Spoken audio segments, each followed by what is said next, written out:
So go and buy one. Anyway, now it's time for a car by which all of us are judged. It's the test of the new Mark VI Volkswagen Golf. We loved the previous Golf.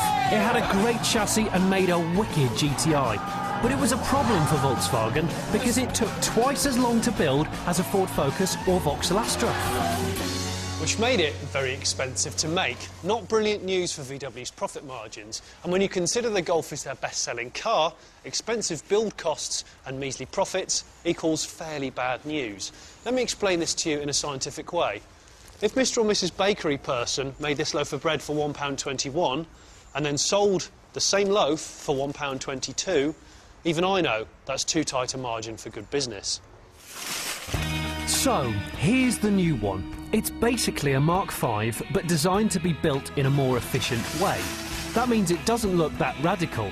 There's a touch of Sirocco at the front and Touareg at the rear, but aside from an optical rear-view camera hidden by Q department, it's instantly recognisable as a trusty old Golf. But before you brush it off as a mere facelift, VW say that although they've made it cheaper to build, they've made it feel more posh.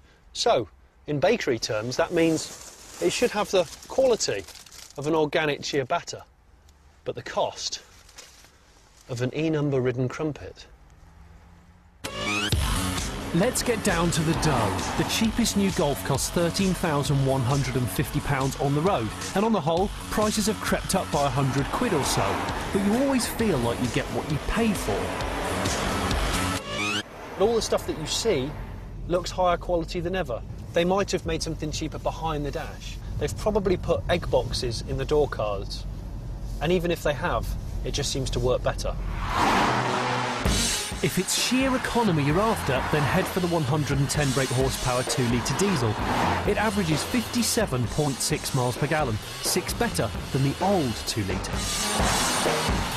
It'll crack 10.7 seconds to 62 miles an hour, and it'll do 120 top end.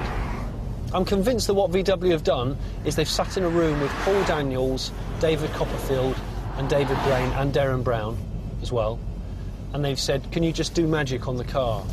And this is it. Magicians are always finding new ways to dazzle and impress us, and we, the audience, are always trying to find out their little secrets. I decided to really test the Golf's best trick of all, its limo-like refinement.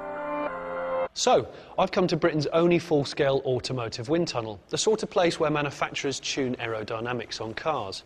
The Golf's been so well insulated and damped so far, I've barely heard a whoosh. Those 4 propellers over there, however, could change that. Once the fans are up to full speed, I'm going to get in the car and listen to how much quieter it makes things. They say I'm not supposed to walk around with the fans on in case I get sucked in, but there's no other way to show you quite how strong this wind is. That's 4 propellers off an Avro Lincoln aircraft, the successor to the Lancaster bomber. It's seriously windy. Time to seek some shelter and see how things feel on the inside.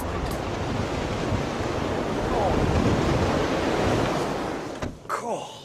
Struth. Well, it's an air of tranquility that goes on in here compared to out here. And there's a couple of reasons why. The Mark VI Golf has had a lot of money invested in it in vehicle acoustics. There's an insulating film on the windscreen which brings down wind noise. All of the window and door rubbers have been replaced and redesigned to make sure there's less whistling and wind noise inside the cabin.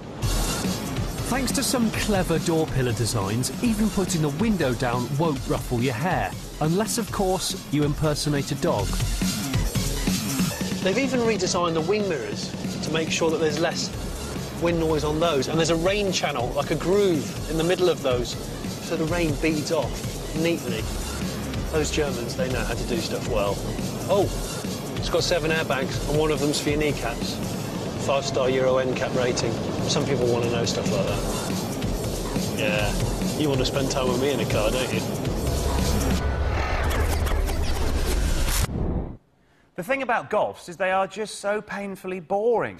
The one you've got to wait for comes out this summer, an extra 10 bhp on the old, the GTI, 207 brake horsepower. Yeah, and the really interesting thing about that car is it's getting a limited slip diff, so it should be quick around the corners as well. And it also means you can do reverse donuts, yes. If you're a complete loser. Oh, thank you. Yeah, unfortunately, the one they're all talking about is the Blue Motion version, which is a proper tree hugger. They reckon it emits just 99 grams per kilometre of CO2. Wow. Which means it won't pay road tax.